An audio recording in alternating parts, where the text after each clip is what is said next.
Барлықтарыңызға сәлем достар, сәлем болған тоқы Айкыз және де бүгін менде новый сериал.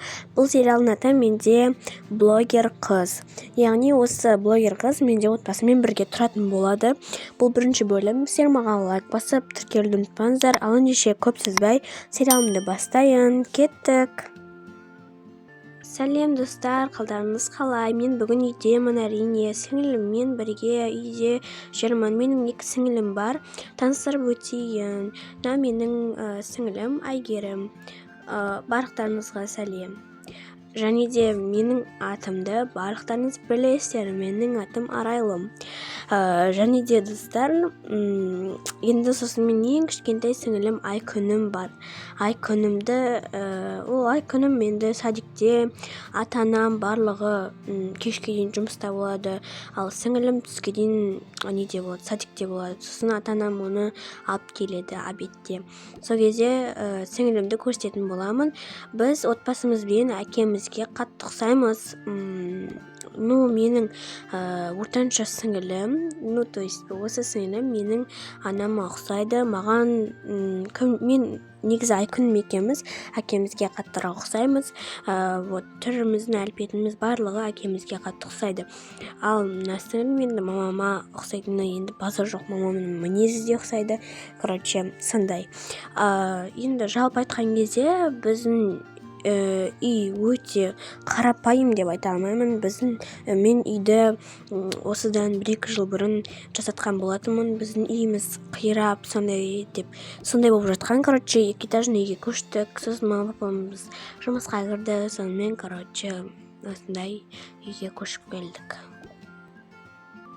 Және де достар, менде подругаларым бар, блогер подругаларым бар. Оның аккаунттары да бар. Мынау менің мама папамның комнатасы. Мама папам қазір жоқ, әрине. Сондықтан да мен осы комнатада жүрмін. Енді достар, қазір мен тамақ жасауым керек. Себебінде түскі обедке мамалар келеді, қарындар ашып келеді.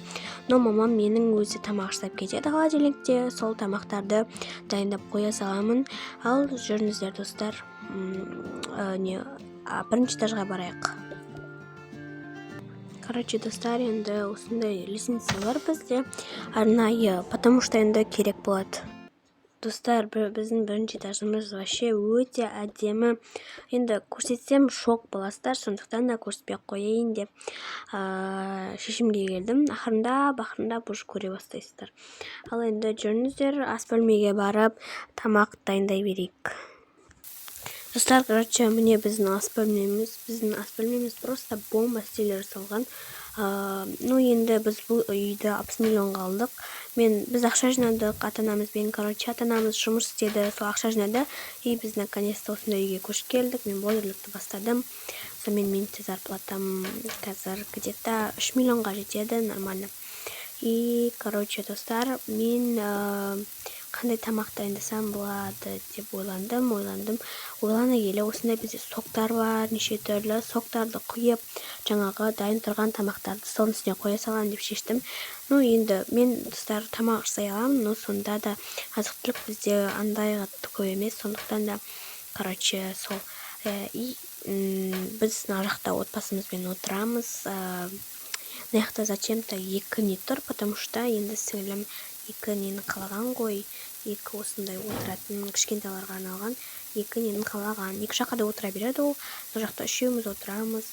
сол жалпы айтқан кезде соны орындықтарда арнайы жасалынған. Бізде, кстати, қонақ бөлме жоқ, зал жоқ бізде. Зал бар, бірақ ол кішкентай, менің кішігірім. Осындай ғана зал. Достар, жалпы айтқан кезде мистерге толықтай көрініп тұрмын деп ойлаймын. Тоқтаңыздар достар, маған бір звондап жатыр, күтіп тұрыңыздар. Алло, не болды, анашым? Қызым, что-то мектеп жатырсың, тамақ жасап қой, жарай ма? Біз қазір сіңіліңді, Айкүнімді садиктен алып келе жатырмыз, жарай ма? Тамақ жасап қой. Жарайды, анашым, тамақ жасағалы жатырмын, итакта. Жарайды, давай, пока. Достар, менің ана сіңілім всегда телефон қарап отыра береді. Оған бәрібір, мен тамақ жасап жүрмін, сондықтан да Енді міне осындай торттар қойдым, әлі де қою керек. Ал мына столдың үстіндегі гүл бізге мешать етеді. Сондықтан да мына ыдысты мен ары қаратай қойып қоямын деп шештім. Сосын қайттан қоя саламын. Мына менде кішкентай күннің сіңілімнің бутылкасы, ол да бізге керек болады. Андай мындай, то есть сіңіліме ғана керек болады. Ну, хотя бы вот сондай. Енді мына жақта бізде осындай заттар, мындай нелер, сондай тұрады, короче, енді.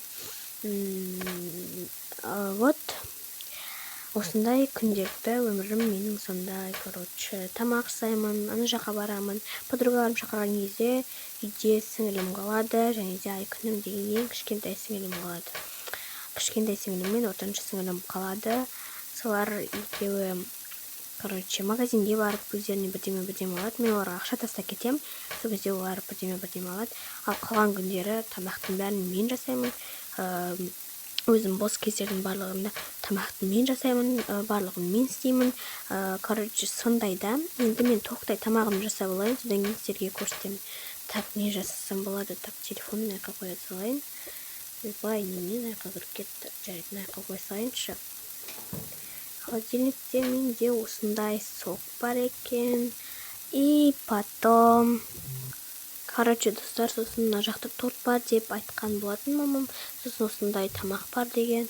Осыны да қоя саламыз. Дайын тамақтар, в общем. Мына жақта енді продукты өте көп. Короче, достар, сосын бізде осындай... достар деп бұрын ғой, камера қосылды емес қой, кстати. Міне осындай палочкаларды қоя салайын. Сосын торт болған вроде бы дайындап кеткен. Налар мені бұлықтырып тастаған. Өйстіп қан ішеді енді. Камераны қосайын. Сосын достарым бірдеме айтайын. Достар, бізде кухня, как всегда, шашылып жатады. И біз оны суббота-воскресенье ғана реттей аламыз. Точнее, суббота-воскресенье мама, папа, мен, сіңілім барлық үйде, но мен кейде подругалармен қыдырып кетіп қаламын. Сондайда жағдайлар болады кейде, но көп болмайды. Жүріңдер, кіріңдерші үйге. Қыздарым, телефон тастаңдар, тамақ жесіңдер ғой, қойыңдар болды. Ал енді тамақтан алып отырыңыздар. Ал достар, мен сериалым аяқталды. Сериал ұнаса міндетті түрде маған лайк басып, тіркелуді ұмытпаңыздар. Активімді көтеріп жіберейік. Мен көп жоқ болғаннан кейін активім түсіп кетті. Сондықтан да активті көтеріп, маған лайк басуды ұмытпаңыздар. Екінші бөлім шықсын десеңіздер, тезірек 20